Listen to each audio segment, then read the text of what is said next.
Hey, I'm back in my van and wanted to share with you something I've just discovered as a part of my very first solo female van trip in my ProMaster. And that is a program called Harvest Hosts.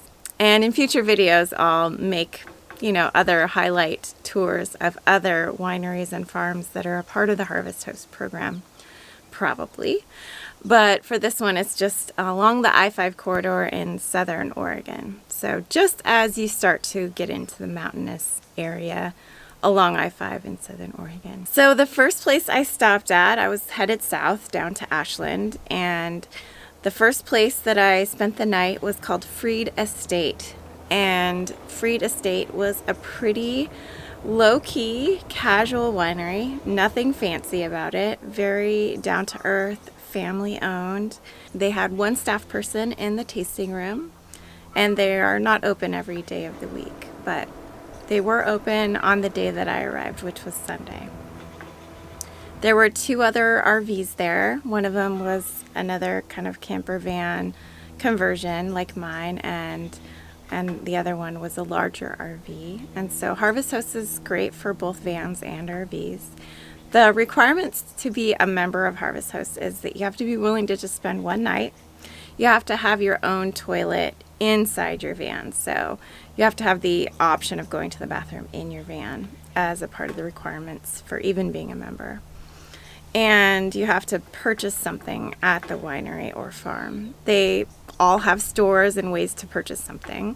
That's part of the deal. And it's kind of an expected contribution of about $20 is what they say. So roughly about $20. The thing I like about Hummingbird Estate was that they had more than just wine and alcohol to buy. So I was able to buy some handmade artisan goods. This little saucer that was made from a local artisan.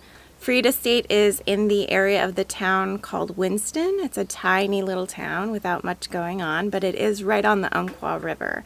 And that was the other really big draw for staying at this winery. It is located right on the Umpqua River, and I didn't know this until I realized, but they even have a path right from the RV parking area down to the river, and they allowed me to use my kayak and go out on the river, and they also allow guests to go swimming in the river, which is pretty warm this time of year. So that was a spectacular benefit of being able to stay there. Not only was it safe and secure, but it also was kind of a recreational destination in the end. So I got to use my kayak and explore a little part of the South Fork of the Umpqua River in the process. And if I had had my fishing pole, I would have been able to catch some pretty cool fish too. I saw some bass that were about this big, so that would have been fun, and next time I'll definitely bring my fishing pole. Some of the other benefits of staying at Hummingbird Estate is they have lots of little picnic areas and a covered gazebo that you can camp out at and get some respite from the hot sun if it's this time of year in August when it's really hot. And it's, like I said, it's just super down to earth. There's no chic kind of intimidating fancy quality about it. It's super, super casual, and all the wine the grapes are grown there on the estate, so pretty small scale, and really friendly folks who are both working there and who own the place. And you'll find with Harvest Host that a lot of people will show up in the evening and just leave early in the morning because they're on their way somewhere. But I got the feeling that I could have stayed all day and I would have been very welcome. And that was nice too, because I wasn't in a huge hurry to get down to Ashland that day. I was enjoying the river and getting cooled off from the hot sun, and didn't really have an eagerness to get in the van and hit the road because I had spent so long traveling the night before. So super hospitable, and I'll definitely go there again. Another benefit that is pretty rare, I think, at Harvest Host sites was that they had a porta potty out for guests. This is definitely not required of Harvest Hosts in general. They're not required to provide you with any kind of bathroom service, but they did have a porta potty. It probably was mostly there for their farm staff and the people picking grapes and pruning the grapes. But it was definitely available and located right in the RV parking area. If you do go to Fried Estate, I would recommend taking the parking spot closest to the tasting room that's right next to the kind of covered little barbecue gazebo area, because that's the closest to the river walkway that goes down to the river, and it also has the most expansive view of the river that you can see right from your van or RV. There are 3 or 4 other good, okay views of the river further down, closer to the porta potty, but I would say that first little opening that's right next to the gazebo is definitely the best view of the river. And it also just puts you right there, so you're not walking past other campers on your way to walk to the river. So, and then also if you want to walk to the tasting room for whatever reason, then you can have a little shorter walk to the tasting room. They also have eggs for sale at Fried Estate, so you know, if it's not winter time and their production hasn't slowed down, then you can assume that if the tasting room is open, they might have some eggs for sale for you as well. So that's another little benefit. The things that they sold in their tasting room gift shop were wood carvings, jewelry, paintings, mostly watercolor, and pottery items. The wines that they serve are Merlot, Viognier, and Syrah, and they have a smaller selection of wine probably than most wineries, just because they are a family scale winery, pretty small scale. The host there and the owner is named Brian, and you'll see him out and about greeting folks a lot, and he's super friendly, and you'll really enjoy talking to him and his wife if you run into them. I met them as they were disembarking their boats, getting out of the river with their mother and aunts, and they were really encouraging me to get into the water and swim and enjoy it. It is a pretty deep drop off, but it's not too deep to stand up. So it's not really a gradual incline into the water. It's kind of more like this, but not too deep to be safe, at least for adults. The only drawback of staying at this site on Harvest Host's map was the river was right there, and so of course you're going to have mosquitoes at this time of year in August and early September. So if you go in August and early September, make sure you have your bug nets ready to put onto your van or RV, because there will be some mosquitoes. Not a whole lot, but there were a few, as I was parked right next to the river.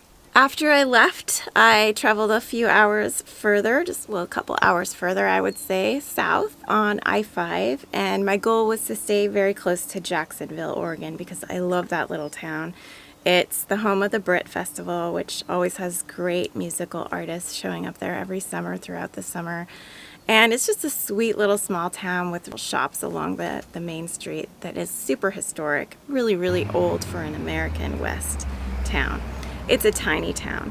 There's not a lot going on there, but in the summertime it's really fun to show up and just look in the bookstores. And I really like this little shop there that's called the Miners Bazaar, where they have food and drink, but mostly it is just a communal place to do art together. And they actually sell the art supplies there, both for knitting and sewing and embroidery, and doing things like macrame and painting and beading. So they have all kinds of supplies you can buy as you're purchasing your food or drink, and just sit and do your art while others are doing art, maybe on the other side of the same room.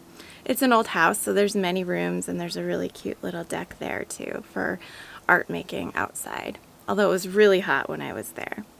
Anyway, I wanted to get close to Jacksonville because it's one of my favorite towns in Oregon, and I rarely get to go there because it's 5 hours away. So I chose the place on the map of Harvest Host map that was closest to Jacksonville, and that was called Hummingbird Estate Winery. And I'll tell you, I looked at their website and it didn't do it justice, because I was not expecting such a nice place. Hummingbird Estate is also run by a family that has owned it for years, but it is housed in a really old 1920s kind of French chateau.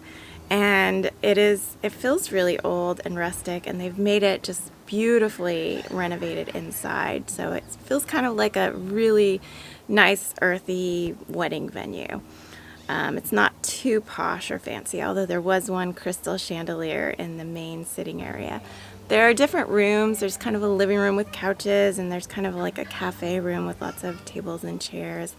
And then the tasting room is a little more fancy with wood paneling along the walls. They have quite a few different wines, and many of them have won regional awards.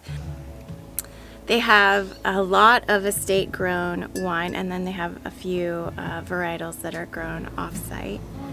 And again, it's a family-owned business and family-run business. So the daughter of the owners was the one pouring my wine when I had a tasting, and she was really down to earth and friendly.